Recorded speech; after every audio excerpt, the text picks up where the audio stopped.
گزشتہ شب میں سوچ رہے تھے کہ آپ سے کیا بات کریں،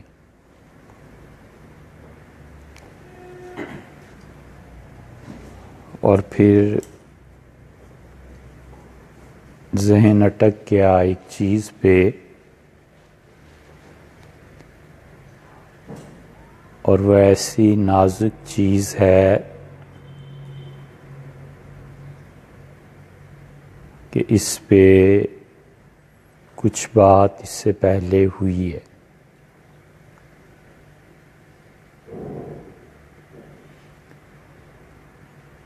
اور اتنا نازک موضوع ہے کہ رات کے اکثر حصے میں پھر نیند آئی ہی نہیں۔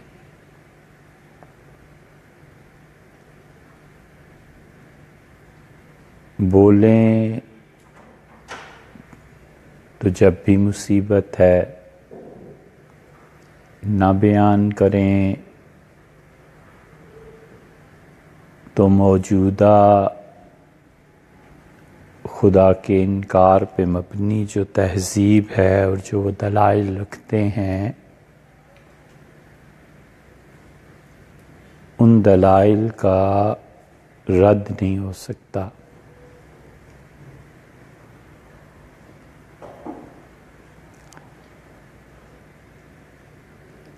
بحر الکاہل سامنے ہو، سمندر اور ایک آدمی جس کو تیرنا نہ آتا ہو، اور کنارے پہ کھڑے ہو کے کوئی اس کو کہے کہ جمپ لگاؤ تو کیا حال؟ بس وہی حال ہے۔ اللہ تعالیٰ کی توفیق سے شروع کرتے ہیں، دیکھیں کیا ہوتا ہے۔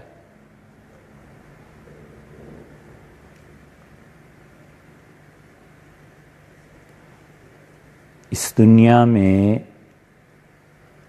اس وقت جتنی اللہ تعالیٰ کے انکار پر مبنی تہذیب ہے، اور کروڑوں اور اربوں انسان جس شکنجے میں پھنسے ہوئے ہیں، اس تہذیب کا ایک شجرہ نسب ہے،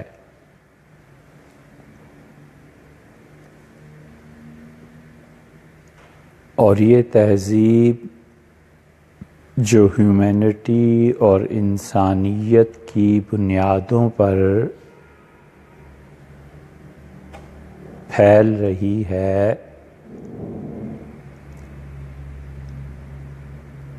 اور عاقبت کی بربادی کے خاص طور سے سامان پیدا کر رہی ہے،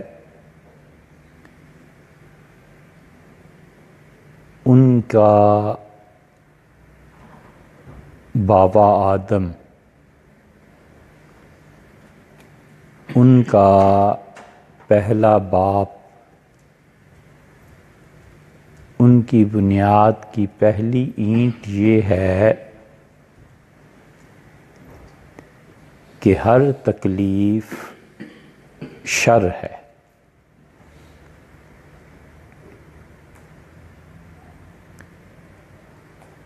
اور سب سے بڑی تکلیف انسانی آزادی پر قدغن لگانا ہے۔ اور انسانی آزادیاں جتنی بھی مسلوب ہوں گی، یہ انسانوں کو تکلیف دینے کا باعث بنے گی، اس لیے انسانوں کو تکلیف جو پہنچتی ہے یہ شر ہے۔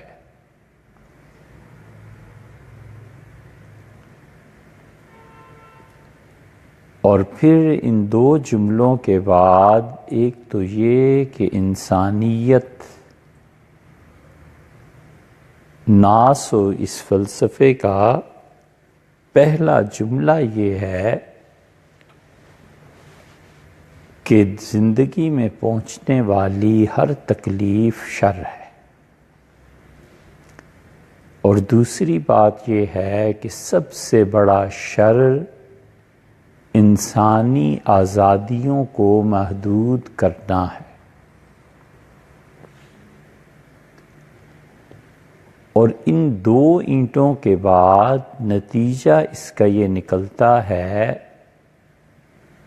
کہ خدا بالکل خیر ہے اور رحمت ہے، اور اللہ کی رحمت بہت وسیع ہے،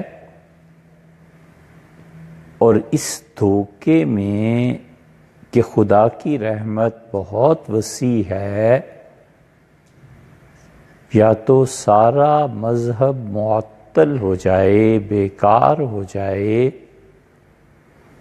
کہ زکوٰۃ نہ دو، اللہ کی رحمت میں بڑی وسعت ہے، اور بچہ سویا ہوا ہے اس کو نماز کے لیے نہ اٹھاؤ اس لیے کہ خدا کی رحمت بہت وسیع ہے،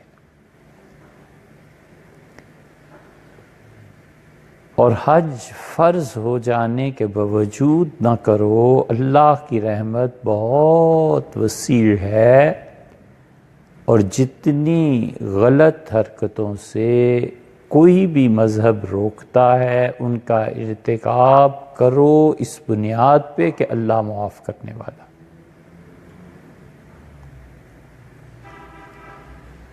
اور چوتھا درجہ اس سے بھی بدتر،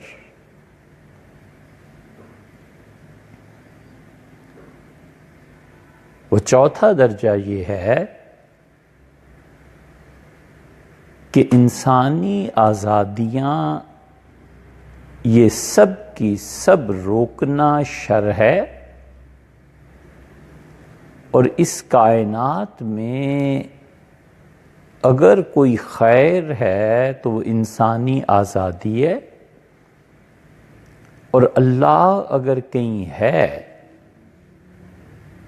تو وہ شر کو پھیلاتا ہے، لہٰذا خدا کو اگر تم خیر مانو تو شر کا انکار کر دو، خدا سرے سے ہے ہی نہیں، اللہ کے وجود کا انکار، اللہ کے ہونے کے انکار کا پورا مقدمہ یہ ہے بس کہ خدا محض خیر ہے، اور اگر کہیں شر ہے تو پھر خدا نہیں ہے، اور اگر خدا ہے تو پھر خیر ہی خیر ہے، اور خیر کے معنی یہ ہیں آسان لفظوں میں اباحیت، کہ ہر چیز جائز ہے، ہر چیز مباح ہے، یہ انسانی آزادی اور انسانیت کا تصور اب بن گیا ہے، لہٰذا کوئی بھی دنیا کا گناہ اگر اس میں جبر نہیں پایا جاتا تو وہ کر گزرو، کیونکہ یا تو خدا ہے ہی نہیں، اور اگر ہے تو محض خیر ہے بس۔ اور اس کے بعد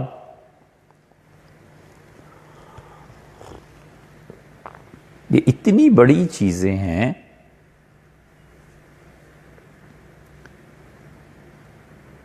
کہ جیسے جہنم کی لپٹ ہے،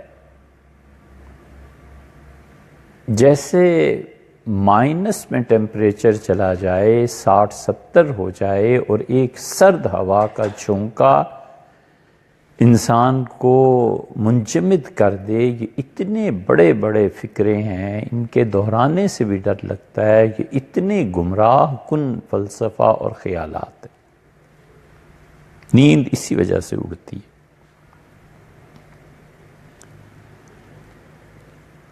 اور یہ خیر اور شر، اس فلسفے پہ بڑے بڑے لوگوں نے بات کی ہے۔ امام رازی رحمۃ اللہ علیہ نے بات کی ہے، مثنوی بھری پڑی ہے، مولانا روم خیر اور شر پر بات کرتے ہیں بار بار۔ علامہ اقبال نے بات کی ہے خیر اور شر کے اس فلسفے پہ۔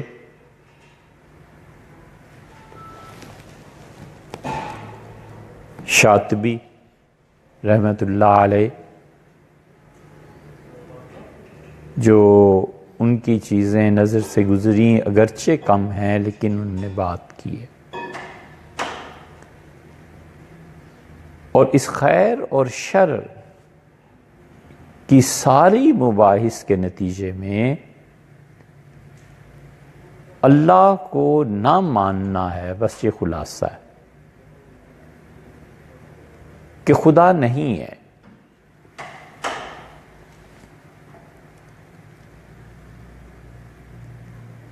ابن عربی رحمۃ اللہ علیہ نے بہت اچھی بحث کی ہے۔ ابن عربی رحمۃ اللہ علیہ نے خیر اور شر کے فلسفے کو جہاں بیان کیا ہے، وہاں انہوں نے لکھا ہے کہ وجود خیر ہے اور عدم شر ہے۔ افلاطون نے بھی اس کو لکھا ہے، اور افلاطون کہتا ہے کہ کائنات میں سب سے زیادہ خیر، اعلیٰ ترین خیر جو ہے، اعلیٰ ترین مرتبہ، وہ اللہ تعالیٰ کی ہستی ہے۔ وہ خدا کو کل خیر مانتا ہے۔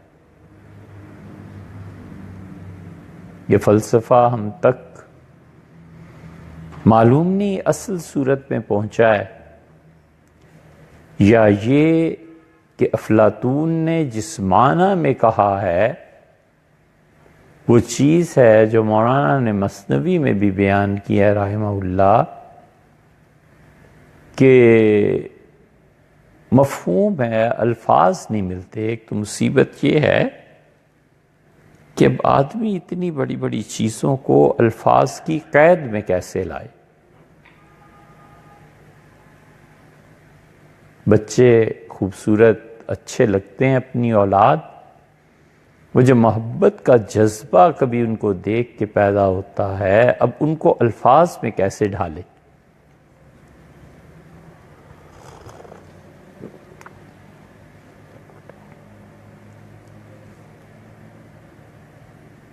الفاظ ساتھ نہیں دیتے، لیکن اگر تھوڑی دیر کے لیے کرائے پہ الفاظ مانگیں تو شاید افلاطون کے کہنے کا مطلب یہ ہوگا کہ جس سے تم شر سمجھتے ہو، اگر وہ اللہ کی طرف سے آیا ہے تو وہ بھی خیر ہے۔ یہ سارے اللہ کے انکار پہ مبنی فلسفے کی جڑ بس یہ ہے، اور اس کا نتیجہ یہ، اور اس پہ طرفہ تماشا یہ ہے کہ اپنے آپ کو عقل مند کہتے ہیں۔ انسانی عقل ہمیشہ 3 اجزاء پر چلتی ہے۔ جس شخص کو ہم عقل مند کہتے ہیں، اس کی تعریف میں 3 اجزاء شامل ہیں۔ خود عقل سے ہی ثابت کر لو کہ ان میں سے ایک جز نکال دو تو باقی حماقت کے علاوہ کیا رہے گا۔ عقل اسباب کو دیکھتی ہے۔ ہوا سرد چلتی ہے تو یہ کسی بیماری کا سبب بن سکتی ہے۔ عقل کاز کو دیکھتی ہے کہ وجہ کیا ہے۔ اس کے بعد عقل حال کا تجزیہ کرتی ہے کہ حال اس سے کیا وارد ہوا ہے، اور عقل سبب اور حال کے بعد نتیجے پر غور کرتی ہے۔ یہ تین اجزاء ہیں، اور چاہیں تو چوتھا یہ شامل کر لیں کہ عقل سبب کو دیکھ کے حال پر آتی ہے اور حال کے بعد وہ نتائج کو مستقبل میں دیکھ کر پھر اس کا جواب مرتب کرتی۔ تین کہہ لیں، چار کہہ لیں، بس یہ ہے عقل۔ عقل دیکھتی ہے کہ سرد ہوا چل رہی ہے، حال اس کا یہ ہے کہ مجھے وہ سردی لگ گئی اور بخار ہو گیا ہے، نتیجہ یہ نکلے گا کہ اس میں مر سکتا ہوں، کل دفتر نہیں جا سکوں گا، یہ ہو جائے گا، یہ ہو جائے گا، اور اس کا جواب یہ ہے کہ اٹھے اور دوا کھا لی۔ جو شخص ان چاروں اجزاء میں سے کسی کی بھی کمی کرتا ہے، عقل میں اتنا پیچھے رہ جاتا ہے۔ بچے کو پرواہ نہیں ہے اور آگ کی طرف لپکتا ہے، حال یہ اس کا ہو جائے گا کہ آگ کے سبب سے جلا بیٹھے گا اپنے کو، اور اس کا نتیجہ یہ نکلنا ہے کہ چیخنا چلانا ہے، اور پھر ماں اٹھے گی اور کوئی چیز لگائے گی، باپ اسپتال لے جائے گا، کچھ کرے گا۔ یہ ہے کل عقل، اور یہ عقل مند اتنے ہیں کہ اسباب پر بھی صحیح طور پر غور نہیں کر پائے، شر کو دیکھا اور شر کی تعریف یہ کی کہ انسانی آزادی پر پابندی لگانے والا۔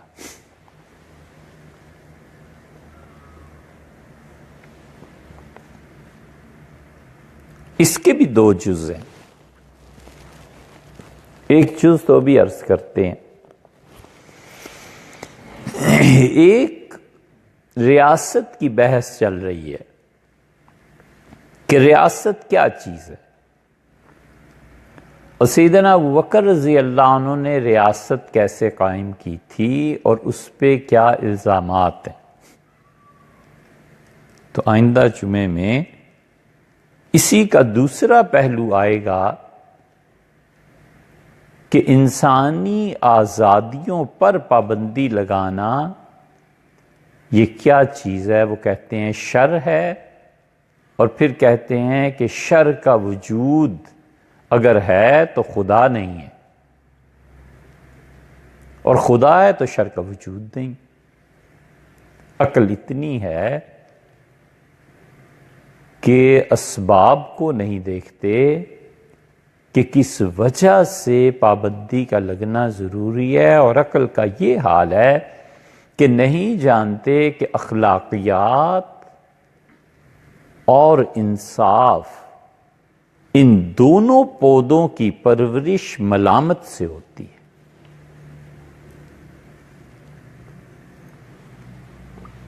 انسانی اخلاقیات جس پانی سے اگتے ہیں وہ ملامت ہے، اور انصاف بھی ملامت کو جنم دیتا ہے۔ کتنی گہری بات سیدنا عمر رضی اللہ عنہ نے کہی، فرمایا کہ اپنے فیصلے محلے میں پنچایت کی سطح پہ خود کر لیا کرو، اور اگر عدالت فیصلہ دے گی تو اس سے تفریق پیدا ہوگی۔ عدالت اگر فیصلہ کرے گی تو ملامت ایک فریق کو تو ہوگی، شرمندہ تو ہوگا۔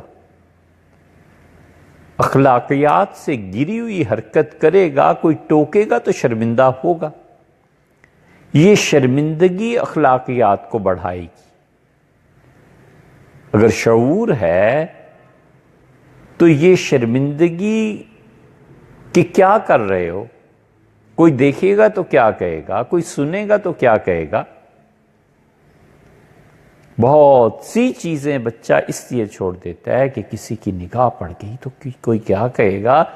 یہ ملامت ہے جو قانون اور اخلاقیات دونوں کو جنم دیتی۔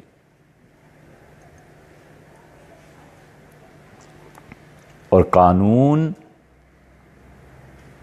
آزادی کی حدود متعین کرتا ہے، وہ اٹ سیلف کوئی بری چیز نہیں ہے۔ یہ آئے گی انشاءاللہ آئندہ جمعے میں بات۔ اور خیر اور شر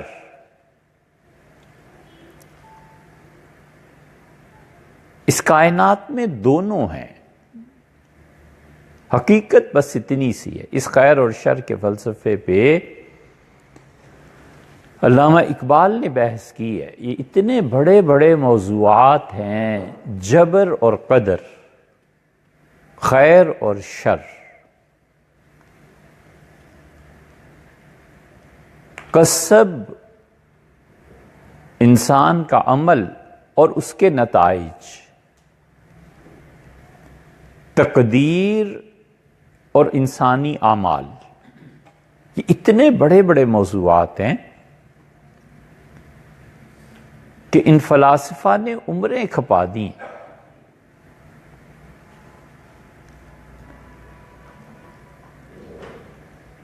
اور خدا کے انکار پہ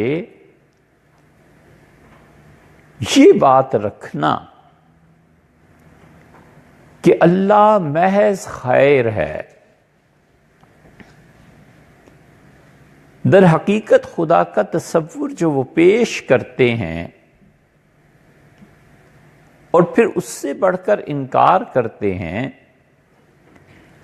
ہمارا اور ان کا مقدمہ، ہم جو روایت پرست اور خدا کے ماننے والے ہیں، اس میں بعض اقدار مشترک ہیں، ہم بھی مانتے ہیں وہ بھی مانتے ہیں۔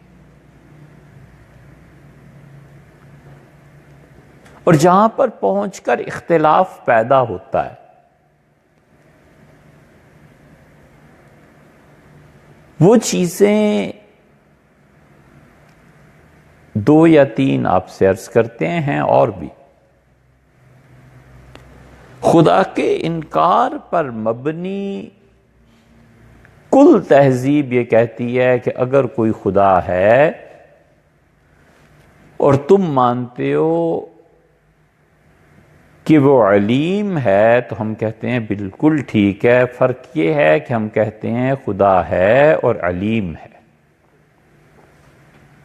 اللہ تعالی کی صفات کا مسئلہ ہے، اور باری تعالی کی صفات پہ بات کرنا کوئی بچوں کا کھیل نہیں۔ اللہ کی ذات اور صفات، ان کو ماننا عقیدے کا حصہ ہی نہیں، عقیدے کی جڑ ہے، بنیاد ہے۔ اس لیے کوئی شخص خدا کی صفت کا انکار کرے گا تو کفر ہے۔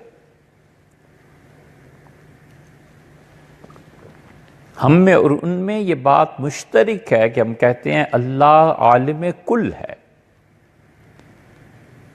خدا کی بہت بڑی صفات میں سے علم ہے۔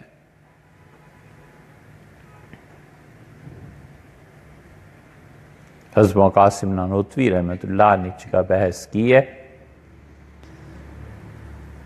اور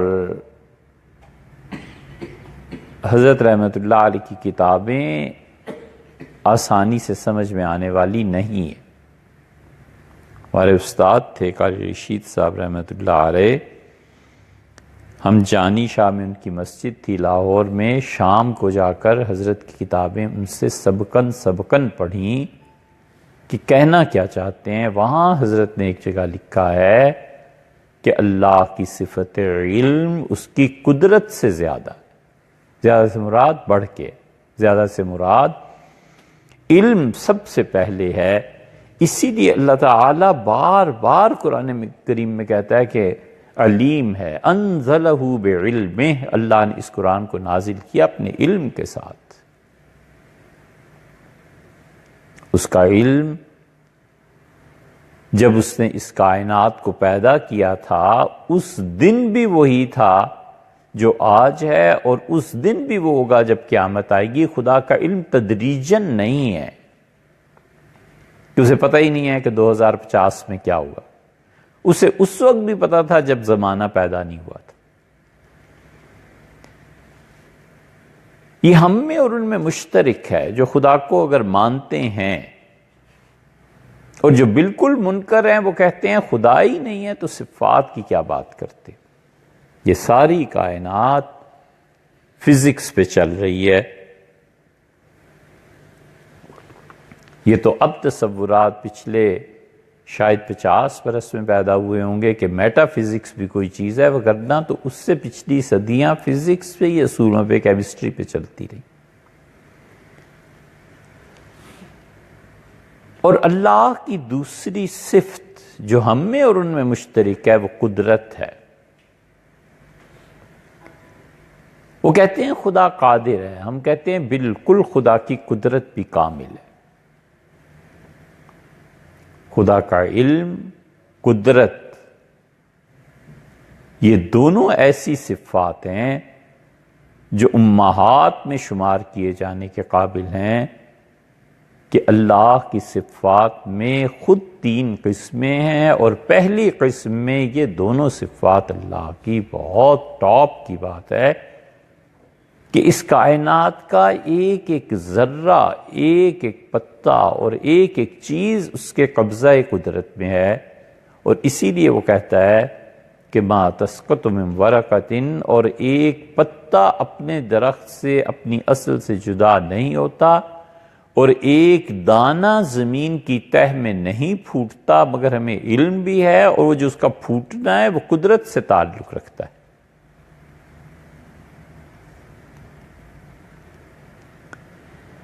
اس علم اور قدرت کے بعد خدا کی تیسری صفت وہ کہتے ہیں، یہاں سے آگے پھر جھگڑا شروع ہوتا ہے، وہ کہتے ہیں کہ خدا رحمان ہے، رحیم ہے، مہربان ہے، بخشنے والا ہے۔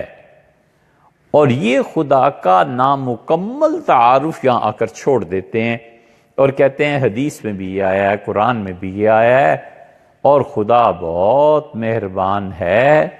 ہم کہتے ہیں کہ اس جملے کو پورا کرو، اور پورا کرنے کا مطلب یہ ہے کہ ہم کہتے ہیں آپ خدا کی ناقص بات اس خدا کی کر رہے ہیں جو آپ کے ذہن میں ہے، اس کے تصورات کا ناقص علم دنیا کو دے رہے ہیں۔ ایک علم، ایک قدرت، اور ہم کہتے ہیں اس کے ساتھ ساتھ خدا حکیم بھی ہے۔ علم اور قدرت جب جمع ہوتی ہیں تو حکمت پیدا ہوتی ہے۔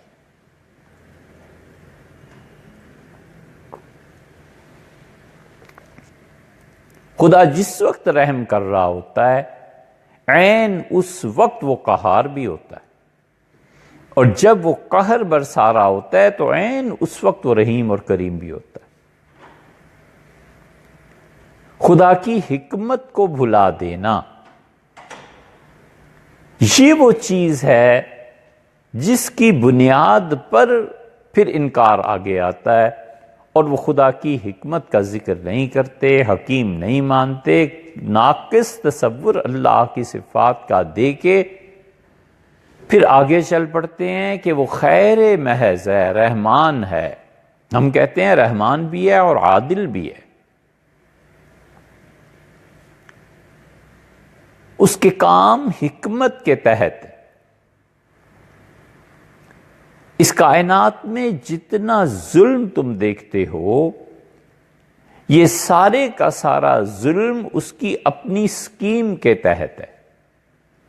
جب اس کی قدرت کامل ہے اور مانتے ہو کہ وہ پوری طرح قدیر ہے تو تم اس پہ پابندی کیسے لگا سکتے ہو؟ علی الاطلاق ایبسلوٹلی وہ ہر چیز پر قدرت رکھتا ہے۔ انسان اٹھے اور اس پر پابندی لگائے کہ اس کی موت کیوں واقع ہو گئی اور اس کے یہاں اولاد کیوں ہو گئی اور پیسے کی تقسیم میں آپ نے یہ کیا کیا اور ظالموں کو پیسہ دے دیا اور ہمیں کچھ نہیں دیا اور اس بم دھماکے میں اتنے مر گئے اور یہ ہو گیا اور وہ ہو گیا اور اس جنگ میں اتنے چلے گئے۔ خدا کہاں ہے؟ اگر ہے اس دنیا میں کہیں تو وہ ان پر اپنا قہر کیوں نہیں نازل کر دیتا؟ جو یہ کرتوت کر رہے ہیں یہاں پہنچ کے اگر یہ خیال میں رہے کہ قدرت کے ساتھ حکمت کاملہ ہے، حکمت بالغہ ہے، اور علم اور قدرت جب جمع ہوتے ہیں تو حکمت پیدا ہوا کرتی ہے، اور وہ حکیم ہے۔ یہ نہیں ہے کہ اس کی صفات پیدا ہوئی ہیں، معاذ اللہ، یہ تو کفر کا جملہ ہو جائے گا۔ لیکن علم اور قدرت یہ دونوں ملتی ہیں تو حکمت آ جاتی ہے۔ حکمت کے تحت اس نے آزادی دے رکھی ہے۔ کون ہے جو اس کو چیلنج کرے اور کہے کہ آپ کی حکمت جو ہے وہ اس میں یہ چیز کیوں نہ ہوئی اور یہ چیز کیوں ہوئی؟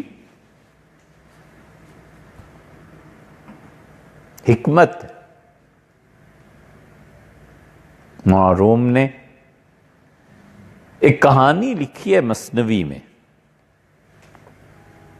کشتی ٹوٹ گئی،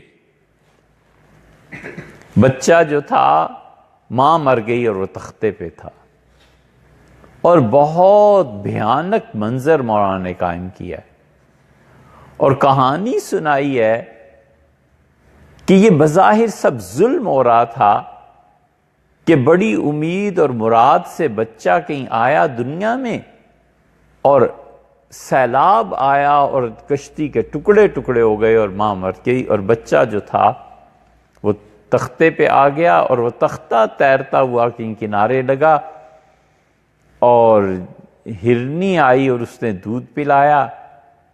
تو جو دیکھنے والا تھا اس نے کہا یہ سب کیا ظلم مچا ہوا ہے اس دنیا میں، ذرا خیال نہیں کیا معصوم بچہ ہے اور کیا ہے اور کیا ہے۔ اور مولانا نے اس کو لکھا ہے کہ پھر لمبا قصہ ہے، اور آخر میں پہنچ کے مولانا نے کہا وہ فرعون بن گیا تھا، وہ فرعون تھا۔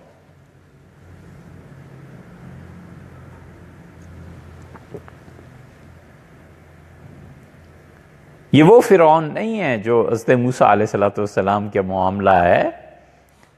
فرعون سے مراد مولانا کی وہ آدمی ہے جس میں فرعونیت پائی جاتی ہے۔ ایک پرائم منسٹر ہے، وہ کہتا ہے میں تو چائے بیچا کرتا تھا۔ اب اس کی ساری زندگی کو اگر ایک مووی میں لے آئیں کہ یہ چائے بیچنے والا بچہ دنیا میں سب سے زیادہ جمہوریت کے دعوے کرنے ممالک میں سے ایک ملک کا یہ وزیر اعظم بن گیا ہے، تو یہ حکمت خداوندی ہے، قدرت ہے اس کو حاصل کہ اس نے چائے فروش کے اس ٹھیے سے اٹھایا اور جا کر وزیر اعظم بنا دیا، اور اس کے علم میں ہے جو کچھ کے ہو رہا ہے، اور کوئی نہیں ہے جو اس پہ پابندی لگا سکے۔ اس لیے اللہ کی صفات میں سے حکمت کو نکال دینا یہ انکار خداوندی پہ، انکار خدا پر مشتمل فلسفے کا توڑ ہے۔ وہ جو کہتے ہیں کہ خدا نہیں ہے، ہم کہتے ہیں کیوں؟ وہ کہتے ہیں اس لیے کہ خدا شر نہیں ہے، خدا خیر ہے، اور شر ہے اگر تو شر سب سے بڑا یہ ہے کہ تم انسانی آزادیوں پر پابندی لگاتے ہو، لہٰذا تم یہ نہیں کر سکتے کہ خدا ہے۔ کہتے ہیں ہے، اور خدا کا یہ جو ناقص تصور تم پیش کر رہے ہو نا، صرف تین صفات کو، علم، قدرت اور رحمت، اور حکمت کو درمیان سے نکال دیتے ہو، یہ تمہارے مقدمے کا بنیادی کمزوری ہے، یہاں سے پکڑے جاتے ہو۔ اور پھر دوسری بات یہ ہے کہ ان سے پوچھے جو خدا کا انکار کرتے ہیں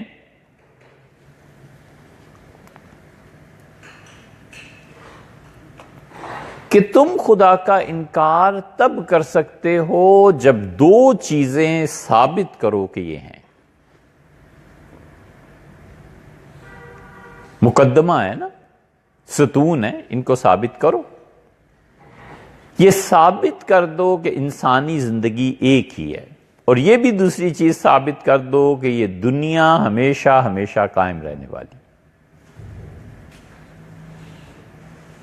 دنیا اگر ہمیشہ ہی قائم رہنے والی ہے تو یہ سب کچھ توڑ پھوڑ، یہ سب کچھ جو ہو رہا ہے یہ کیا ہے؟ دنیا کب قائم رہے گی؟ فنا کا عمل مسلسل جاری ہے، خود اس بات کی شہادت دیتے ہو کہ روزانہ کتنی کہکشائیں بنتی ہیں، کتنے سیارے بنتے ہیں، فنا ہوتے ہیں، پھر فنا پہ فنا طاری ہوتی ہے۔ یہ سب چیزیں جو فنا ہے اس کائنات میں ہے یا نہیں ہے؟ یا تو کو کائنات ٹھوس ہے، فنا ہے ہی نہیں۔ اَوَلَمْ يَرَوْا أَنَّا نَأْتِي الْأَرْضَ نَنْقُصُهَا مِنْ أَطْرَافِهَا، کیا لوگوں نے اس بات پہ غور نہیں کیا کہ ہم زمین کو برابر اس کے کناروں سے کاٹتے چلے آ رہے ہیں؟ یہ آیت اللہ ہی جانتا ہے کب کھلے گی۔ بہت کچھ دیکھنے کے باوجود ابھی تک اس آیت کریمہ کے صحیح معنی کا اطمینان حاصل نہیں ہوا۔ اللہ نے کہا اس کائنات کو ہم اس کے کناروں سے کاٹ رہے ہیں، اور دوسری طرف فرماتا ہے کہ لوگوں نے غور نہیں کیا آسمانوں پہ، وَإِنَّا لَمُوسِعُونَ، اور ہم ان کو وسعت دے رہے ہیں، افلاک کی وسعت ہے۔ علامہ اقبال نے لکھا ہے نا، افلاک کی وسعت میں تکبیر مسلسل، شاید کوئی بات ہوگی جو ان پہ کھلی ہوگی۔ کائنات ابدی ہے، فنا جب طاری ہو رہی ہے تو اس فنا کے طاری ہونے کے بعد ہو کیا رہا ہے آگے؟ ایک اور دوسرے، اگر زندگی ہمیشہ ہے اور بس یہ ایک زندگی ہے، اس ایک زندگی کے بعد دوسری اور کوئی زندگی نہیں ہے، تو پھر تو آپ کہیے کہ خدا نہیں ہے۔ ما یہلکنا الا الدہر، اور زمانے کے علاوہ ہمیں کوئی چیز تباہ نہیں کرتی۔ ما ہی الا حیاتنا الدنیا نموت و نحیا، اور یہ دنیا کی زندگی کیا ہے؟ ایک زندگی ہے اور پھر موت ہے، اور زمانہ مار دے گا، اس کے بعد تو کچھ بھی نہیں۔ یہ دوسرا مقدمہ ہے کہ ہم کہتے ہیں زندگی صرف ایک ہے۔ اگر زندگی ایک ہے، صرف ایک، تو کیا تک بنتی ہے کہ دنیا میں اکثریت انسانوں کی عمر بھر کا تجربہ نچوڑ جب بال سفید ہو جائیں اور موت کے قریب وہ آ جائے، وہ اس کی زندگی کا سب سے زیادہ عقل مندی کا، شعور کا دور ہوتا ہے۔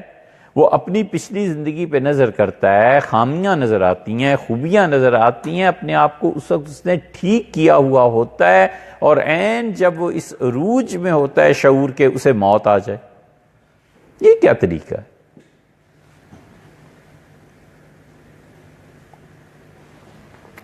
کبھی کوشش کرو اسے روک لو۔ چائنا میں یہی ہے نا نظام، کہ جو سیکٹری ہو گیا، اس درجے پہ پہنچ گیا، ایک محکمے میں کام کرتا رہا، وہ آدھا وزیر بن جاتا ہے، پھر پورا وزیر بھی بن جاتا ہے۔ وہ کہتے ہیں ساری زندگی تو اس نے اس محکمے میں کام کیا ہے، تو اب جتنی اس محکمے کی اچھائی برائی اسے پتا ہے، الیکشن کے ذریعے باہر سے وزیر لا کے مسلط کیوں کرنا ہے؟ ان پڑھ وزیر تعلیم جیسے بنا دیا جائے، جس کو قانون کا اتنا بھی نہیں پتا کہ وہ انسانی آزادی کی حدود متعین کرتا ہے، اس کو یہ فکرہ سمجھ میں نہ آئے وہ وزیر قانون ہو۔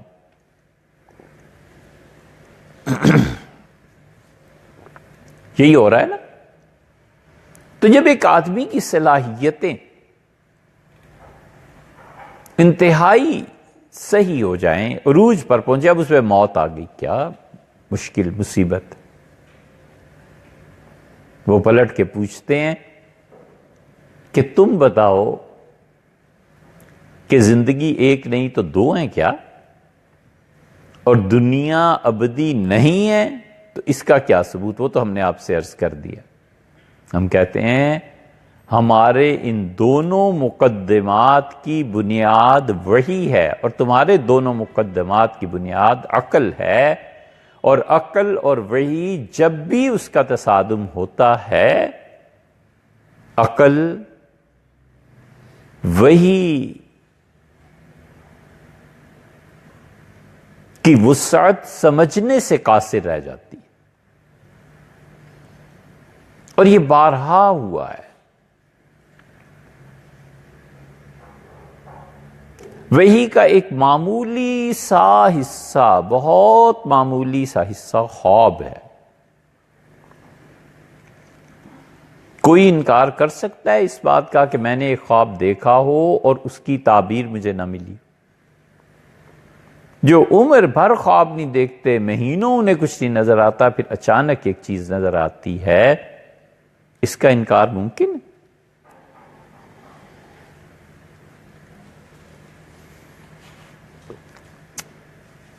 وہی جن باتوں کو کہتی ہے،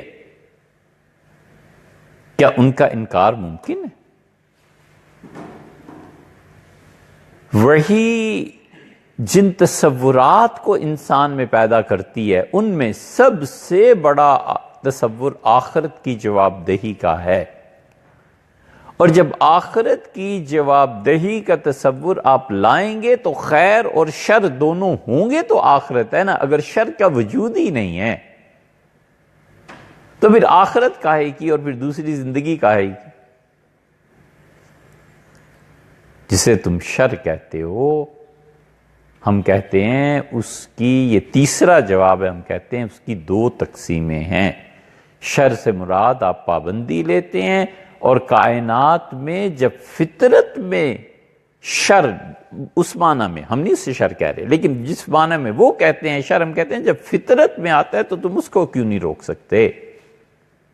جب نہیں روک سکتے تو ہدایت میں بقول تمہارے جو شر آتا ہے یہ تو اپنے اختیار میں، اسے کیوں نہ روک لیں؟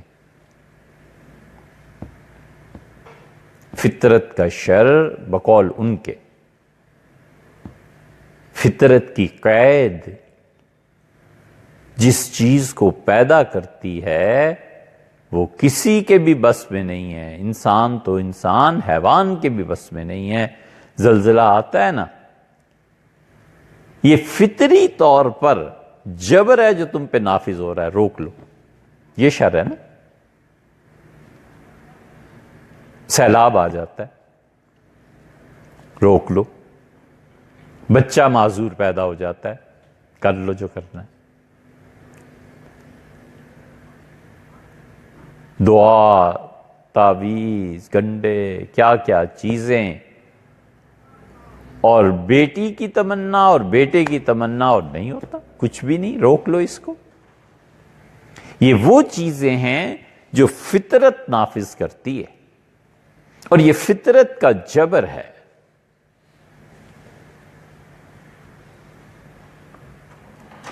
مولانا نے مثنوی میں اسے خیر بتایا،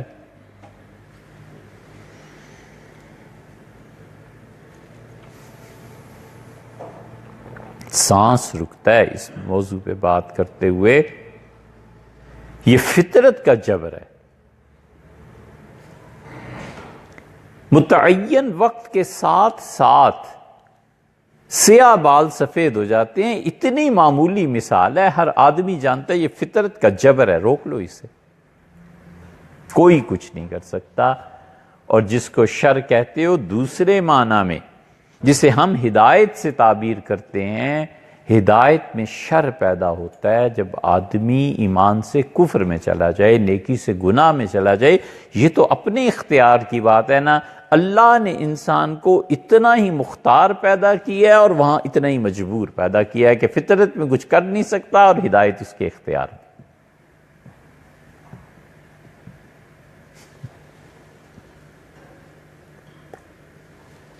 خیر اور شر پہ، جبر اور قدر پہ جتنی مباحث ہیں، ہزاروں صفحات کی، سب کا خلاصہ یہی ہے کہ فطرت کا جبر ہے، تم اسے توڑ نہیں سکتے، اور ہدایت وہ تمہارے اپنے اختیار کی چیز ہے، تم اسے کر سکتے۔ شر اور خیر اسی لیے ہمارا عقیدہ ہے کہ دونوں اللہ نے پیدا کیے ہیں، اور شر جسے وہ کہتے ہیں اگر یہ نہ ہوتا تو خدا کا وجود پھر مشکوک ہو جاتا۔ اس لیے کہ امتحان ہے آخرت کی زندگی ہے، آپ آخرت کی زندگی نہیں مانتے، وحی کے بغیر کوئی مذہب قائم ہی نہیں ہوتا۔ نظریاتی طور پر تصادم ہوتا ہے، اور نظریاتی تصادم میں یہ اصول ہے کہ بڑا ذہن چھوٹے ذہن میں جا کے جذب ہو جاتا ہے، بڑا ذہن چھوٹے ذہن میں جا کر گم ہو جاتا ہے، پھر وہ اندر سے پھوٹتا ہے اس کے۔ اور نظریات مذہب کے بارے میں وحی کے علاوہ کوئی اور سورس ہے ہی نہیں جس سے پیدا ہوں۔ عیسائیت، یہودیت، اسلام، بدھ مت، کوئی بھی مذہب دنیا میں لے لو، بنیاد کوئی نہ کوئی ایسی ہدایت ہے جو اس دنیا سے خارج سے آئی تھی کہیں سے۔ اور ہمارا مقدمہ تو بہت آسان ہے، ہم کہتے ہیں جہاں پہ خارج سے آنے والی ہدایت محفوظ ہے نا، بس اس کو مان لینا چاہیے۔ تورات محفوظ ہے، بالکل ٹھیک ہے جی، اسے مان لیتے ہیں۔ انجیل محفوظ ہے تو اسے مان لیتے ہیں۔ بدھسٹ محفوظ ہے، اسے مان لیتے ہیں۔ اور اگر یہ نہ ثابت کر سکے کہ وہ محفوظ ہے، حتیٰ کہ وہ زبانیں بھی نہیں رہیں، تو پھر قرآن محفوظ ہے کہ نہیں؟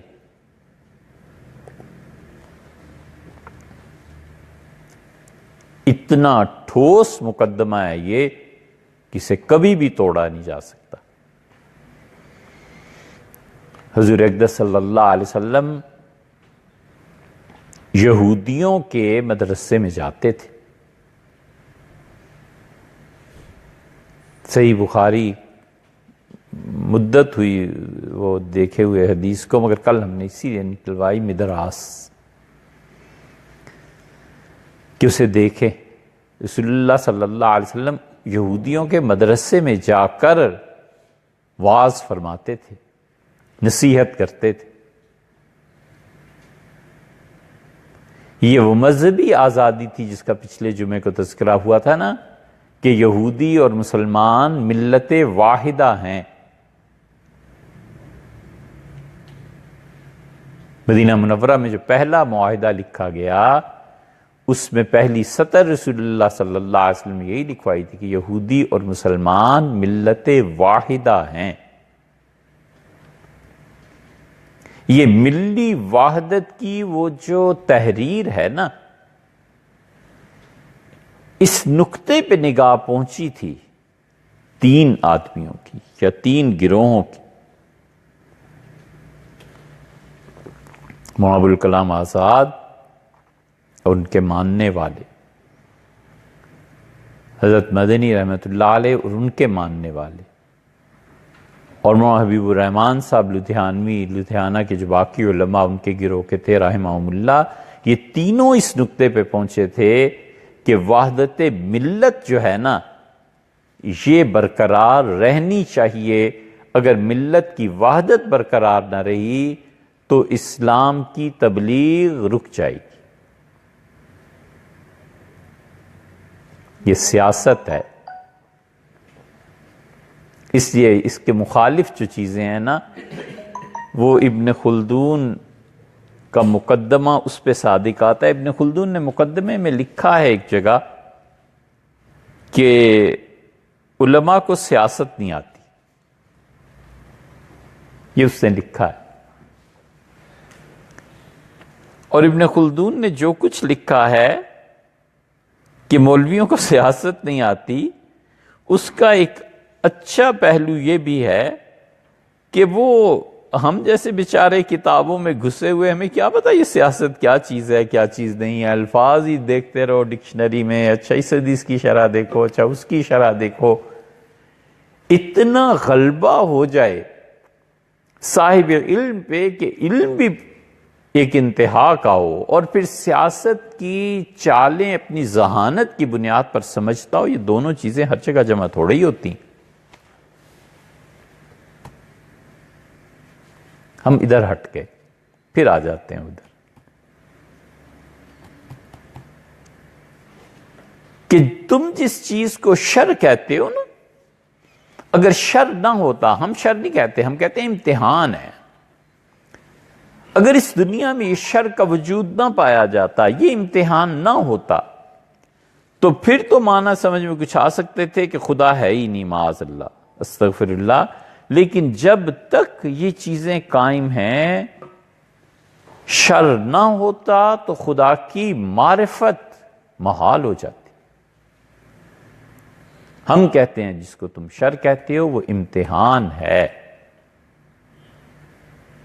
ان امتحانات کی بنیاد پر فطرت کے قوانین کام کرتے ہیں، اور آپ فطرت کے تغیر پہ پابندی نہیں لگا سکتے۔ علامہ اقبال نے ایک جگہ اس پہ بحث کی ہے، تو شب آفریدی چراغ آفریدم، آپ نے رات پیدا کی، میں نے رات کو مٹانے کے لیے چراغ پیدا کر لیا، آپ نے یہ چیز پیدا فرمائی تھی، میں نے اس کا توڑ یہ کر لیا، لیکن آخر پہ پہنچ کے پھر فطرت غالب آ گئی۔ فطرت میں آدمی بندھا ہوا ہے، مجبور ہے، اور ہدایت میں آدمی مختار ہے۔ اس لیے جو لوگ ان دو الفاظ پر بھی غور کرتے ہیں کہ میں فطرت میں مجبور ہوں اور ہدایت میں مجبور نہیں ہوں، بہت سے غم، تکالیف، بوجھ ہنس کے ٹال دیتے ہیں کہ فطرت جو ہے نا یہ اپنا کام کر رہی ہے، مجھے لا محالہ اس سے گزرنا ہے، اب اس پہ کیا کیا جا سکتا ہے؟ پیجا ایام کی تلخی کو بھی ہنس کے ناصر، غم کے سہنے میں بھی قدرت نے مزہ رکھا۔ یہ بات ہے، یہ فطرت ہے نا، حوصلے سے کہ فطرت کا جبر ہے، میں اس سے نہیں نکل سکتا۔ بچہ معذور ہے تو کیا اس کو اٹھا کر پھینک دینا ہے؟ فطرت کی کتنی چیزیں ہیں جن میں جبر ہے، میں اسے کچھ نہیں کر سکتا، تو جب اور 10 جگہ میں کمپرومائز کرتا ہوں، اس جگہ آ کے کمپرومائز کیوں نہیں کرنا؟ یہ نکتہ سمجھ میں آ جائے تو پھر جو بشر کی ایک کیفیت ہوتی ہے وہ تو پیدا ہوتی ہے، اس سے زیادہ کچھ دکھ اور شکایت پیدا نہیں ہوتی۔ وہ سوچتا ہے ایک بچہ یہ ناقص ہے تو زلزلہ بھی تو 100 مرتبہ آیا، پھر کیا ہو گیا؟ میں نے وہاں کیا کر لیا تھا؟ سیلاب آ گیا تھا، وہاں کیا کر لیا تھا؟ میں خود چاہتا ہوں کہ گورا بنوں اور میری رنگت گورا ہونے کے بجائے سانولی ہو گئی، تو اب میں کیا کر سکتا ہوں؟ میں چاہتا تھا کہ بال سفید نہ ہو گئے ہیں، اب کیا کر سکتا ہوں؟ تو جب اتنی جگہ فطرت کے جبر پہ میں نے کمپرومائز کیا ہے، نہ چاہتے ہوئے بھی مانا ہے، تو اس کو بھی تو ماننا ہی ہے۔ اور اس فطرت کا وہ جبر ہے جس کی آگے 2 راہیں اور کھلتی ہیں۔ ایک، اس فطرت کے جبر کو ماننے والا چاہے نہ بھی مانے تو بھی قرب خداوندی میں اضافہ ہوتا ہے۔ وَلَنَبْلُوَنَّكُمْ بِشَيْءٍ مِّنَ الْخَوْفِ وَالْجُوعِ وَنَقْصٍ مِّنَ الْأَمْوَالِ وَالثَّمَرَاتِ، اور ہم یقیناً تمہیں آزمائیں گے، تھوڑا سا خوف بھیج کے۔ خوف فطرت کا جبر ہے، کر لو۔ خوف کے مارے نیند نہیں آتی، خوف کے مارے سٹی گم ہوئی ہوتی ہے۔ بھئی خوف تمہیں کس چیز کا پتہ نہیں، لیکن ڈر ہے، یہ آتا ہے زندگی میں۔ اگر دل نابینا نہ ہونا تو آدمی اپنی زندگی کے احوال پہ غور کرے، یہ سب چیزیں انسان کی نفسیات۔ اللہ نے اسی لیے فرمایا فَإِنَّهَا لَا تَعْمَى الْأَبْصَارُ، زندگی کے حقائق پہ جو لوگ غور نہیں کرتے، یہ کوئی آنکھوں کے اندھے نہیں ہیں، ان کے دل اندھے ہو جاتے ہیں۔ اور کتنی تاکید سے فرمایا وَلَكِنْ تَعْمَى الْقُلُوبُ الَّتِي فِي الصُّدُورِ، ان کے وہ دل جو سینوں میں ہیں یہ اندھے ہو جاتے ہیں، شعور مارا جاتا ہے۔ عقل اگر قائم رہے تو وہ اشیاء کے اسباب، اس سے پیدا ہونے والا حال اور اس کا نتیجہ اور نتیجے کا جواب سوچتی ہے، پھر آگے بڑھتی ہے۔ یہ ہوتی ہے پلاننگ ڈویژن، یہ ہوتے ہیں قوموں کے امیر، یہ ہوتے ہیں صحیح معنی میں چلانے والے لوگ کہ جو کچھ کر رہا ہوں اسباب کیا ہیں۔ اسباب اگر شیطان کی طرف سے یا مہیا، یا میں جو کچھ کر رہا ہوں یہ سبب ہی شیطانی ہے، تو کل کو میری حالت یہ ہو جائے گی، نتیجے میں خدا کی نافرمانی پیدا ہوگی، اور پلٹ کے مجھے جو توبہ کرنی ہے، ندامت میں آنا ہے، تو کیوں نہ میں پہلے اس سبب کو ہی اکھیڑ دوں، جاؤں ہی نہ اس راستے پہ۔ بڑے دانا لوگ اسی طرح فیصلے کرتے ہیں، اسی لیے وہ فیصلہ کرتے ہیں پھر جم جاتے ہیں۔ یہ تھوڑا ہی ہے کہ صبح فیصلہ کیا اور شام کو پلٹ گئے، اور شام کو کیا تو صبح پلٹ گئے۔ جو بولا ان الفاظ کی وقعت ہی نہیں ہے، یہ کہا تھا اور پھر اس سے پھر گئے کہ میں نے کہا ہی نہیں تھا، اور کوئی کہے حضرت آپ نے یہ کہا تھا، یہ ٹھیک ہے، یہ چیز ہے، یا تو کوئی عذر ہو کہ پھر گئے نا، عذر بھی کچھ نہیں۔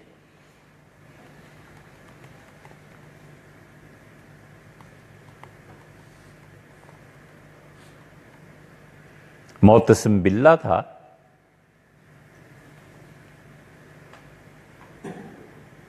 اس نے ساری چیزوں کا جائزہ لیا۔ ایک عورت کی شکایت تاریخ میں آیا، اس کا خط بھی اس تک پہنچا تھا۔ اس نے اپنے کمانڈرز کو بلایا، فوج کے جو مقرر لوگ تھے سب آئے، رائے دی، بحث مباحثے کے بعد معتصم اٹھا اور نقشہ لگا ہوا تھا جہاں جہاں اس کے تصرفات تھے، ملک تھا اور قریبی ہمسایوں کا، اور اس نے ایک شہر پہ جا کے خنجر گاڑ دیا۔ اس نے کہا یہ ہے، یہاں تک پہنچنا ہے بس۔ بہت لوگوں نے کہا، اس نے کہا ہو نہیں سکتا، پہلے بحث ہو گئی، یا تو تم اس وقت کہہ دیتے کہ ہم نے یہ نہیں کرنا، جب اس وقت طے ہو گیا ہے، سب کچھ میں نے سوچ لیا ہے، میں اس خنجر کو نہیں نکال سکتا اس نقشے سے، اب یہ کرنا ہی کرنا۔ بڑے لوگ تھے نا، اس لیے جو بولتے تھے وہ کرتے تھے، اور جو کرتے تھے وہ ٹھیک تھا۔ بےایمانہ کہ انہوں نے اپنے قول کو اسی لیے یہ انسانی زندگی کی بہت بڑی کمزوری ہے، ہر آدمی کو چاہیے کہ اس کمزوری پہ قابو پائے۔ اللہ نے کہا ہے کبر مقتا عند اللہ ان تقولوا ما لا تفعلون، اور اللہ کو بہت غصہ آتا ہے، خدا نہایت ناراض ہوتا ہے اس حرکت پہ کہ تم کہو اور کرو نہیں، یا تو کہو ہی نہ، کہہ دیا ہے اور فطرت کا جبر آ گیا، کیا کیا جا سکتا ہے؟ کچھ بھی نہیں، سب مجبور ہے، اور فطرت کا بھی کوئی جبر نہیں ہے، تمہارے اختیار میں، اب جب کہہ دیے تو کرتے کیوں نہیں ہو؟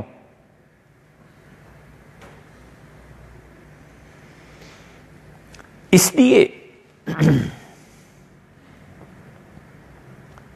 خیر اور شر کے اس معرکے میں جو فطرت کا جبر ہے اسے دیکھے آدمی، خوف طاری ہو جاتا ہے، بھوک طاری ہو جاتی ہے۔ غور کرے آدمی، بھوک کا بھی عجیب حال ہے۔ زندگی میں کوئی رات ایسی بھی گزرتی ہے جب گھر آئے اور کھانے کو ہی کچھ نہیں ہے، پینے کے لیے دیکھا وہ بھی کچھ نہیں ہے۔ اچھا مارکیٹ میں چلے جاؤ، آدھی رات ہو گئی ہے، اب کچھ مل ہی نہیں رہا۔ اچھا بھئی گندم نہیں پسی، اچھا بھئی آج سالن نہیں تیار ہوا۔ کئی مرتبہ بھوک ایسی ہوتی ہے کہ گھنٹہ، 2 گھنٹے، 4 گھنٹے لیٹ ہو گئے، خدا نے کام مسلط کرتے ہیں۔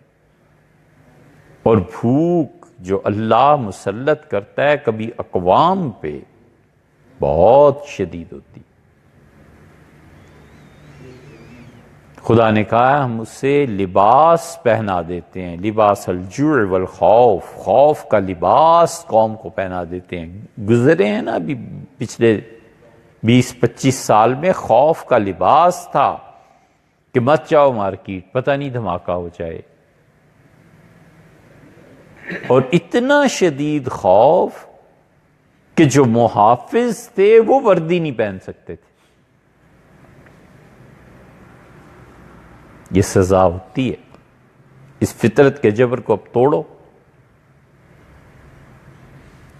وَنَقْصٍ مِّنَ الْأَمْوَالِ وَالْأَنفُسِ وَالثَّمَرَاتِ، اور ہم نتائج میں کمی کر دیتے ہیں، سیدھی سی بات ہے، مال میں، جانوں میں اور پھلوں میں، لیکن تینوں کا ماحصل ایک ہے کہ تمہاری ایفرٹس جو ہیں نا وہ رنگ نہیں لاتی۔ یہ سب فطرت کا جبر ہے، اور اس جبر پہ پھر دو باتیں فرمایا، اس جبر کو چاہے تم ہنسی خوشی نہ بھی برداشت کرو، کیونکہ صبر ناگوار امور ہوتے ہیں نا، ہنسی خوشی سے کون کرتا ہے؟ صبر کرو گے، کہتا ہے صبر کرو گے ناگواری سے ہی صحیح، لیکن بشر الصابرین، بشارت دے انہیں کہ اگر یہ کسی دوسری زندگی کے قائل ہیں نا تو ہم وہاں جا کر اس فطرت کے جبر کے عوض میں اس کو اختیار کی راحتیں دے دیں گے۔ کوئی دوسری زندگی کا ہی قائل نہ ہو تو ایک الگ بات۔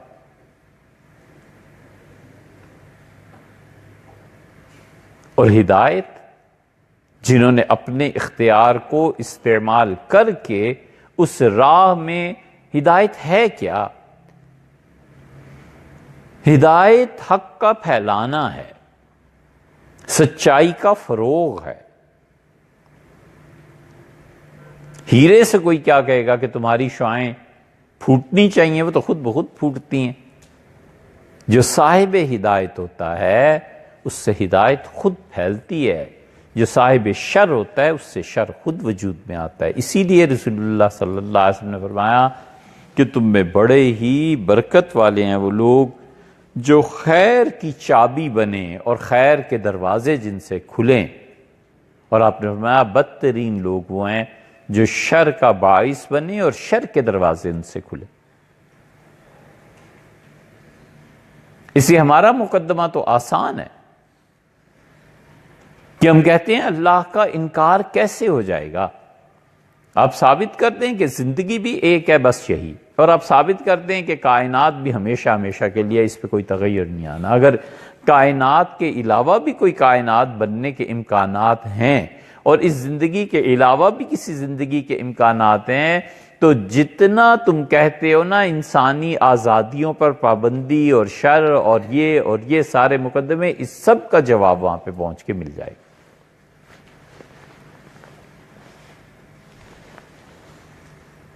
اس لیے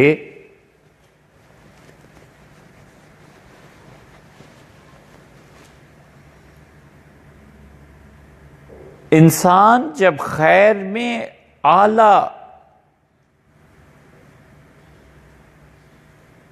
کی طرف سفر کرتا ہے تو پھر مشاہدہ بہت گہرا ہو جاتا ہے، اور مشاہدے کی گہرائی کبھی اتنی شدید ہو جاتی ہے کہ گرد و پیش کی خبر نہیں رہتی۔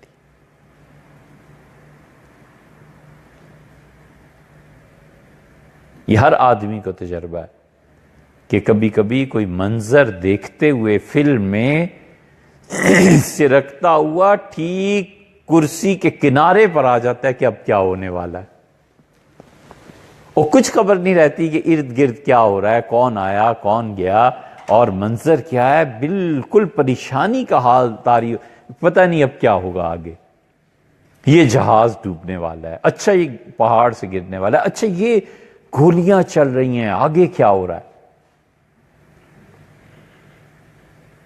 یہ کیا چیز ہے؟ یہ روح کا اس منظر کے احوال میں کھب جانا ہے۔ اسی لیے انسان جب حق کے مشاہدات میں، کون باتیں کر رہا ہے، نے کہ یہ باہر جا کے کر لیں بات۔ اس لیے انسان جب حق کے مشاہدات میں غرق ہو جاتا ہے تو پھر اس کا نتیجہ یہ نکلتا ہے کہ وہ اس دنیا سے جو واپس آتا ہے تو بڑے نظریے، ہیرے لے کے لوٹتا ہے۔ مشاہدے کا استغراق زندگی کے نتائج کو بدلتا ہے. انسانی کوششوں کی ناکامی فطرت کی طرف راہ کھولتی ہے اور اعتماد اور بھروسے میں اضافہ کرتی ہے.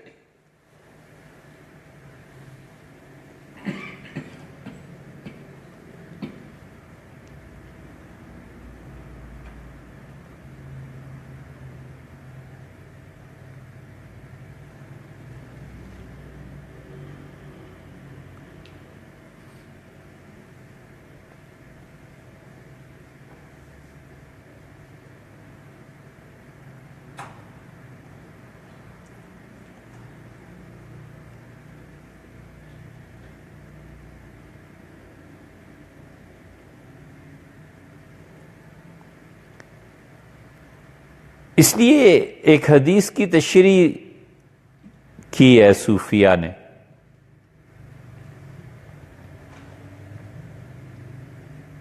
اور وہ کر سکتے تھے اس کی تشریح. انہوں نے کہا کہ صحیح بخاری میں آیا ہے، حضور صلی اللہ علیہ وسلم نے فرمایا کہ موت جو ہے اس میں پریشانی ہے.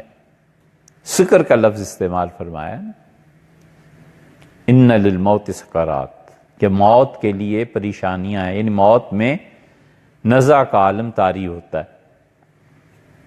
ایک صوفی نے کہا کہ یہاں پہ سکر کا ایک مطلب تو موت کی پریشانی ہے اور ایک مطلب مدہوشی بھی ہے. ان کا نشہ طاری ہو جاتا ہے ملاقات کا.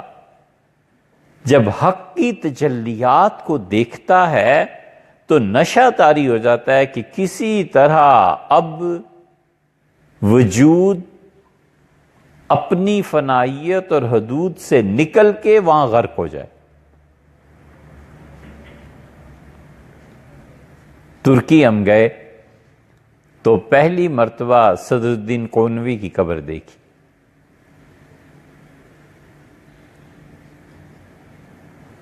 صدر الدین قونوی ابن عربی کے خلیفہ تھے اور خاص طور پہ ہمارے شیخ ابن تیمیہ رحمۃ اللہ علیہ کے کفر کے فتووں کا مورد تھے. شیخ تو اتنا، خیر یہ ایک الگ بات.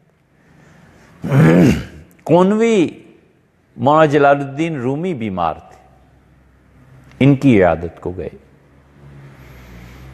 یہ جو 6، 7، 8، 9، 10ویں ہجری کا عالم اسلام ہے، وہ تو دن رات خدا کے دونوں ہاتھ اب بھی کھلے ہیں، اس وقت بھی کھلے تھے، پر اس وقت وہ ہیروں سے بھرے ہوئے تھے.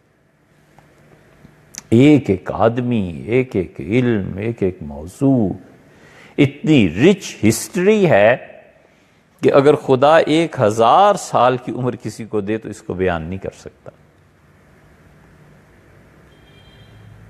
صدر الدین قونوی، رازی، اجمیر شریف، یہ سب لوگ، مولانا روم، کون ابن عربی، یہ سب ان صدیوں کے لوگ. تو صدر الدین قونوی گئے، معلوم ہوا کہ صاحب مثنوی مولانا روم رحمۃ اللہ علیہ بیمار ہیں. تو انہیں دعا کے لیے ہاتھ اٹھائے تو وہ جو محبت اور نشے کی تعبیر سکر سے انہوں نے کی ہے نا، مولانا پہ وہ حال طاری تھا. انہوں نے ہاتھ ان کا نیچے کر دیا اور کہا کہ محروم تو امام تھے وحدت الوجود کے. انہوں نے کہا کہ قونوی اب دعا نہ کر صحت کے لیے، اب نہ مانگ، تم نہیں چاہتے کہ نور سے مل جائے. وہ وحدت کا غلبہ تھا نا. تو صوفیہ کے اس نظریے کی ایک مدت تک تلاش میں رہے کہ یہ کیا چیز ہے. انہوں نے کیا فرمایا ہے کہ موت میں بھی نشہ ہوتا ہے. وہ نشہ جو ہوتا ہے وہ تو محبت ہے، محبوب سے ملنے کا ہوتا ہے، وہ تو زبردست چیز ہے، اس میں تکلیف کون سی ایسی ہے. پھر ایک جگہ اس کی اصل ملی، حدیث میں مل گئی. بہت سی چیزیں ہیں جو قلت فہم کی کمی، قلت فہم اور اعتراضات اور نفرت کی بنیاد پر پیدا ہوتی ہیں، وگرنہ اصل کچھ نہیں ہوتا.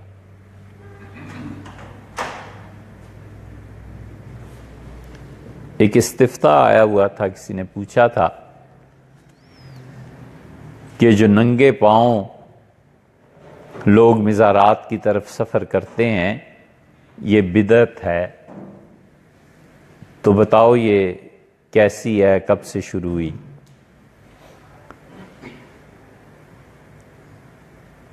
تو فون آ گیا پھر کہ وہ جواب نہیں آیا. ہم نے کہا ہم تو اسے بدعت نہیں کہتے. کہنے لگے سارے ملنگ ایسے کرتے ہیں. تو ہم نے پھر یہاں حدیث پوچھی، نکلوائی، لیکن وہ اصل روایت نہیں ملی. ہے صحیح، وہ ہے وہ روایت. سیدنا علی رضی اللہ عنہ حضور صلی اللہ علیہ وسلم یہ جو فرمایا تھا نا کہ مدینۃ العلم، وہ علم کا شہر ہے، سمندر ہے، اور میں اس کا دروازہ ہوں. منہاج السنہ میں شیخ ابن تیمیہ رحمۃ اللہ بڑی جرا کی ہے اس حدیث پہ، وہ بالکل مانے جانے کے قابل نہیں. شیخ ہوتے تو کوئی عرض کرتا کہ حضرت یہ شواہد ہیں اس کے. سیدنا علی رضی اللہ عنہ کا علم بہت بہت بڑھ گیا تھا، اور اسی لیے ان کے معترضین بھی بہت بڑھ گئے تھے. وہ پہنچ ہی نہیں سکتے تھے اس سطح پہ جس سطح پہ وہ بیٹھ کے بات کرتے تھے. ڈاکٹر یہ کہہ دے کہ گڑ کھا لو، مریض کا حق نہیں ہے کہ وہ کہے میں ڈائبٹیز کا مریض ہوں. جی ڈاکٹر پہلے سے جانتا ہے کہ تم مریض ہو، اس کے باوجود کہتا ہے کھا لو. اس لیے کہ ڈاکٹر جس علم کی سطح پر بیٹھ کے بات کرتا ہے نا، دوسرا نہیں جانتا وہ کیا ہے.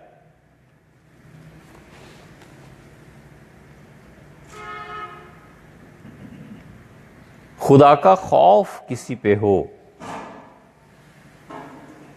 اور واقعی علم بھی ہو اور مفتی کہہ دے کہ یہ کر لو، اب وہ جرا کرے کہ حضرت یہ کیسے جائز ہے، تو پھر کہیں اور چلے جاؤ.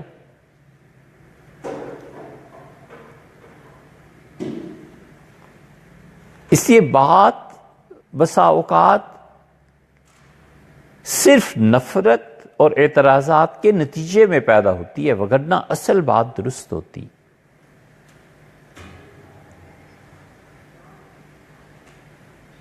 سیدنا علی رضی اللہ عنہ اتنے علم کے باوجود ایک فکرہ کچھ بھی نہ وہ کہتے، ایک فکرہ ان کا بتاتا ہے کہ وہ کیا چیز تھے، کیا سمجھتے تھے.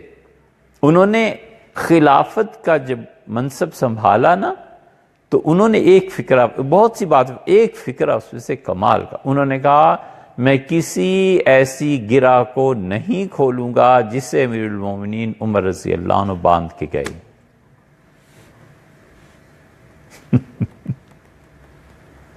ساری خلافت کا منشور ایک فکر ہے ان کا، میں کوئی ایسی کام نہیں کروں گا جسے حضرت منع کر کے گئے ہوں اور میں ہاں کر دوں، اور وہ ہاں کر کے گئے ہوں میں نہ کر دوں. مراد اس کی ہے ان کا، میں کسی ایسی گرہ کو کھولنے کو تیار نہیں ہوں جسے امیر المومنین باندھ کے گئے تھے. پالیسی ہے پوری اسٹیٹ کی، خلافت کی.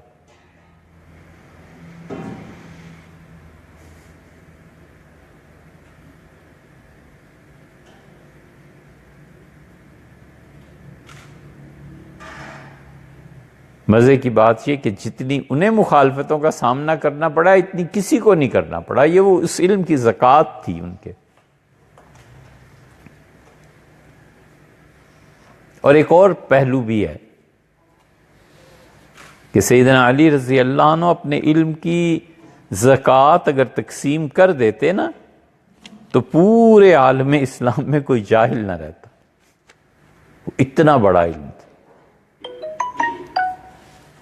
کوئی ٹھکانہ تھا اس علم کا۔ ایک مرتبہ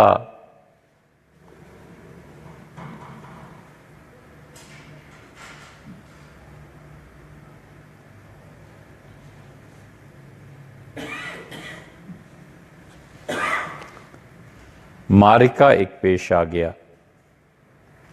معرکہ کیا، خیر وہ ایک الگ بات ہے، جہاد کی لمبی ہو جائے گی بات۔ تو سیدنا علی رضی اللہ عنہ کے متعلق آتا ہے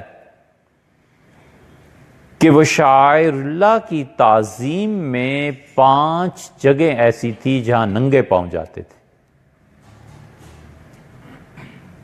عید کے دن نماز پڑھانے کے لیے عیدگاہ میں وہ ننگے پاؤں جاتے تھے، کہتے تھے یہ اللہ کو یاد کرنے کی، شاعر اللہ یعنی وہ چیز جسے دیکھ کے اللہ یاد آئے۔ وکیع نے کہا کہ مولا علی رضی اللہ عنہ کا چہرہ شاعر اللہ میں شامل ہے، علی کو دیکھ کے خدا یاد آتا ہے۔ اتنا زہد اور اتنا ان پہ خدا کے ساتھ تعلق غالب تھا کہ دیکھ کے پتہ چلتا تھا کہ یہ اللہ والے ایسے ہوتے ہیں۔ کبھی تجربہ کرنا ہو تو ان رائے پوری حضرات کو دیکھو، ایسے مرے مٹے چل رہے ہوتے ہیں کہ اگر ذرا سا بھی ان کا تجربہ ہونا تو آدمی دیکھ کے سمجھ جاتا ہے کہ اس کا تعلق کہیں رائے پور سے ہو۔ مشاہدہ بتاتا ہے۔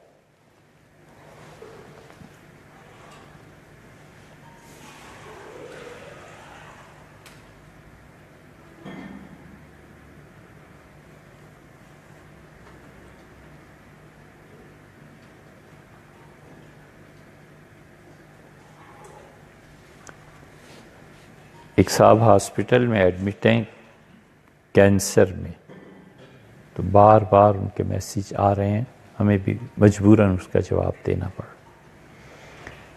سیدنا علی شاہ ولی اللہ رحمۃ اللہ علیہ حجت اللہ البالغہ میں 4 چیزیں اللہ کا شاعر قرار دی ہیں، ان کا نماز، حج، بیت اللہ اور قرآن۔ یہ 4 چیزیں ایسی ہیں جنہیں دیکھ کے اللہ کو یاد آنا چاہیے، اگر نہیں آتا تو آدمی مطلب ٹھیک نہیں ہے۔ سیدنا علی رضی اللہ عنہ شاعر اللہ، وہ چیزیں جنہیں دیکھ کے اللہ یاد آتا ہے۔ قرآن میں کیا ہے؟ آپ دیکھتے ہیں کسی کو سگریٹ پی رہا ہوتا ہے، مسجد قریب آئی تو ذرا سا ہاتھ جھکا لیا، یہ کیا چیز ہے؟ یہ اس مسجد کی تعظیم ہے نا۔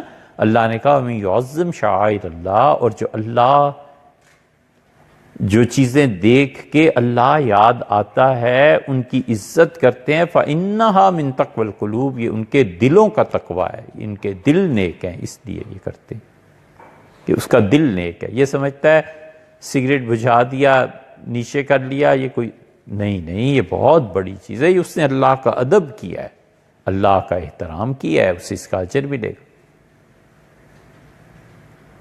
اسی لیے اللہ نے کہا لا تحلوا شعائر اللہ، جن چیزوں کو دیکھ کر اللہ یاد آتا ہے نا، ان کی بے ادبی مت کرو۔ سیدنا علی رضی اللہ عنہ 5 جگہ پہ جاتے تھے ننگے پاؤں۔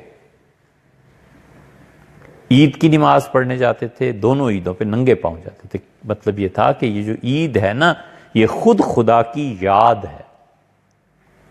جمعے کے دن ننگے پاؤں جاتے تھے۔ اور بھی 2 جگہ ہیں، ہم نے انہیں کہا اس روایت کو نکالو، مدت ہوئی اسے پڑھے ہوئے، تو ہم نے انہیں فون پہ ہم کہا ہم تو بدعت قرار نہیں دے سکتے، کیونکہ سیدنا علی رضی اللہ عنہ ایسے کرتے تھے کہ ان کا مزارات پہ، میں نے کہا انہیں اللہ یاد آتا ہوگا، مزار دیکھ کے تو ننگے پاؤں اس لیے جاتے ہوں گے، اب ضروری ہے کہ میں اس پہ بدعتی ہونے کا فتویٰ لگاؤں؟ اگر وہ بھی فتویٰ دے دیں تو پیچھے سیدنا علی رضی اللہ عنہ کے متعلق کیا کہیں گے؟ پھر وہاں پہنچ کے اس بحث کو چھیڑو کہ کیا سیدنا علی رضی اللہ عنہ کا یہ فعل خود رسول اللہ صلی اللہ علیہ وسلم سے بھی ثابت ہے کہ نہیں ہے؟ پھر اس پہ شروع ہوتی ہے بحث۔ خیر وہ ایک علمی چیز ہے، کہہ ہی دیں۔ وہابیت کا اور ہمارا حنفیوں کا اصل جو اختلافات ہیں نا، ان میں سے ایک جڑ ہے یہ بہت بڑی، کہ ہم کہتے ہیں صحابہ کرام رضی اللہ عنہم، ان کا قول، عمل، فعل حجت اور دلیل ہے شریعت میں، جب تک کہ شریعت کی کسی اور چیز سے نہ ٹکرائے۔ شریعت کے کسی اور اصول ہی سے نہ ٹکرائے وہ دلیل ہے. اگر ٹکرائے تو ہم کہیں گے ان تک یہ روایت نہیں پہنچی ہوگی.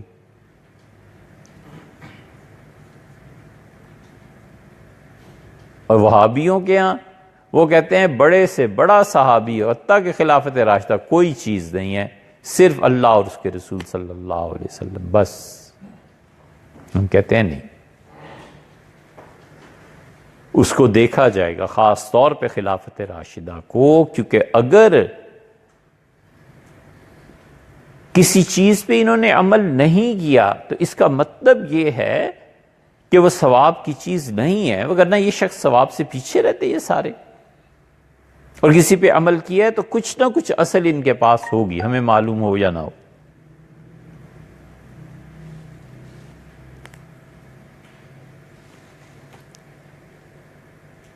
تو ہم نے کبھی ہم سیدنا علی رضی اللہ عنہ کے متعلق تو یہ نہیں کہیں گے کہ وہ بدعتی تھے. قلت مطالعہ، قلت فہم، ذرا سی ایک بات ہے، اور جب نفرت اور اعتراضات ہوتے ہیں تو وہ بات ایک قطرہ پھیل کے سمندر بن جاتا ہے.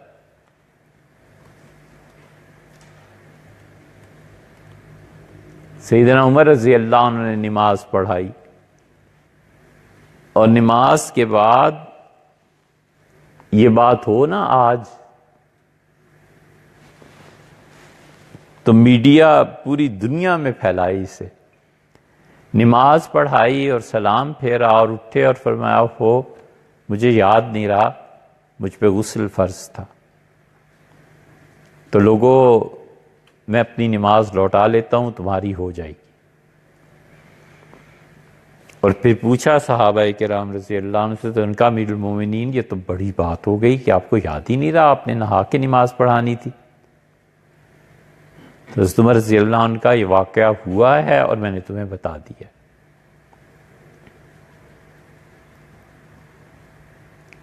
اور کہا علی آپ کیا کہتے ہیں؟ ان کا امیر المومنین ہو جاتا ہے انسان سے، کوئی حرج نہیں ہے، ایسی کوئی کون سی ایسی بات ہے، لیکن اتنا ضرور ہے کہ یہ لوگ آپ کی تکبیر پہ ہی نماز میں داخل ہوئے تھے، آپ کے سلام پہ ہی نماز سے نکلے ہیں، رکوع بھی آپ ہی کی تکبیر پہ اور سجدہ بھی آپ کی تکبیر پہ کیا ہے، تو آپ یہ کیسے کہیں گے کہ ان کی نماز ہو گئی اور میری نہیں ہوئی؟ سب کو لوٹانی چاہیے. علی تمہارا علم بہت گہرا ہے، اس سے بھی بڑی بات ہے، یا پڑھیں تو پھر پتہ چلتا ہے. اہل تشیع کو جو اعتراضات ہوتے ہیں نا، وہ اس کی وجہ سوائے اس کے کچھ نہیں ہے کہ ذہن نفرت کا بنا ہوا ہوتا ہے. جن لوگوں کو، وہ شیعی کیا وہ سنی بھی ہوں،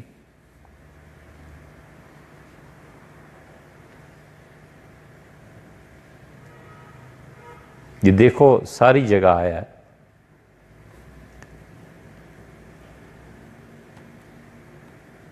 عمر رضی اللہ عنہ نے کہا آج بہت بڑی بات ہو گئی.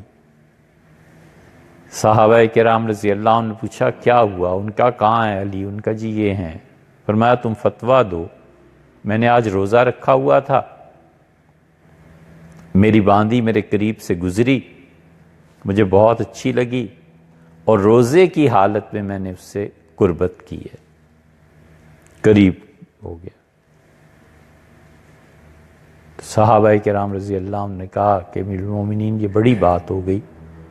سیدنا علی رضی اللہ عنہ سے آپ نے کہا کہ علی کیا کہتے ہیں؟ ان کا امیر المومنین کیا بڑی بات ہے، آپ بھی انسان ہی ہیں نا، روزہ رکھا تھا یہ بھی خدا کی عبادت ہے، آپ انسان ہیں، یہ چیز ہو گئی آپ سے، تو آپ ایک دن روزہ نفل ہے کس دن قضا کر لیجئے گا بس.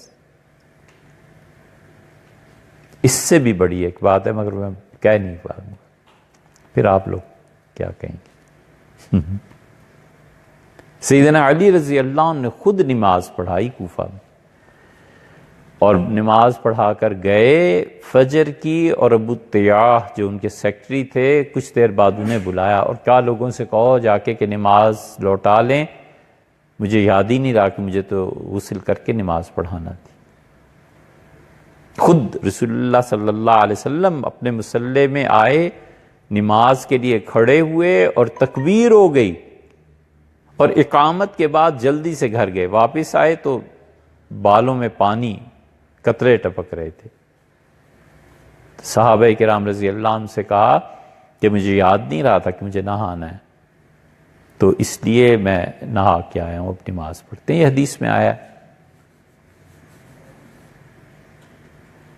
ہمارے ہاں اتنی ذہنی وسعت ہے کہ کوئی برداشت کر سکے، کسی مولوی صاحب سے ہو جائے تو امامت تو کیا، اس کو بس چلے تو اس کی گردن اڑا دیں کہ ارے تم نے یہ کر لیا۔ ہم سوچیں ہم اپنے مذہبی تصورات کیسے قائم کرتے ہیں۔ اس لیے خیر اور شر جس کی بات ہم کر رہے تھے آپ سے، ہم کہتے ہیں انسانیت کے نام پہ جو بت ہے نا کہ خدا کا انکار، اس کے یہ سارے مقدمے ہیں۔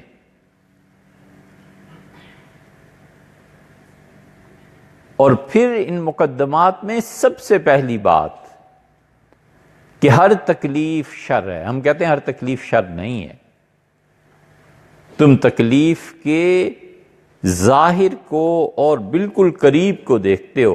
اگر عقل ہے تو تکلیف کے اسباب، اس کا حال، اس کا نتیجہ دیکھو۔ اس تکلیف کا نتیجہ اگر خدا کا قرب بنتا ہے تو پھر کیا شر ہے، کیا خرابی ہے۔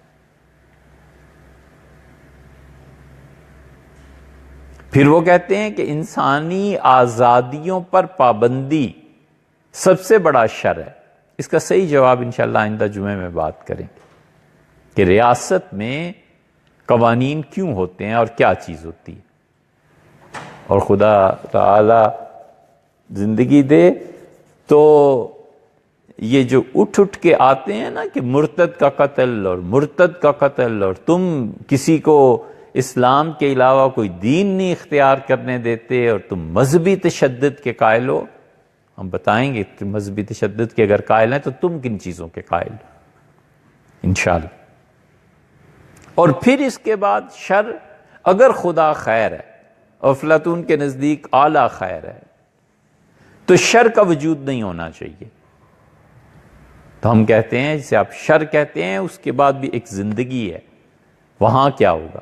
اور اسی طرح دو مقدمات ثابت کر دو کہ انسان کی اس زندگی کے بعد کوئی زندگی نہیں ہے، اور یہ کہ دوسرے یہ کائنات ابدی ہے، ہمیشہ رہے گی، نہ یہ ثابت ہو نہ وہ ثابت ہو، تو ہمارے پاس تم سے زیادہ بہتر دلیل ہے، اور وہ وحی ہے۔ پھر وحی کا انکار یہ ممکن کیسے ہے؟ یہ ہے وہ خیر اور شر کا پتہ نہیں کتنی بات کہہ پائے ہیں، لیکن یہ وہ موضوع ہے جس کو علامہ اقبال، رومی، مثنوی، رازی، ابن رشد یہ سب اس بات پر بحث کرتے ہیں، خیر اور شر پہ، جبر اور قدر پہ۔ بہرحال کھانا کھاتے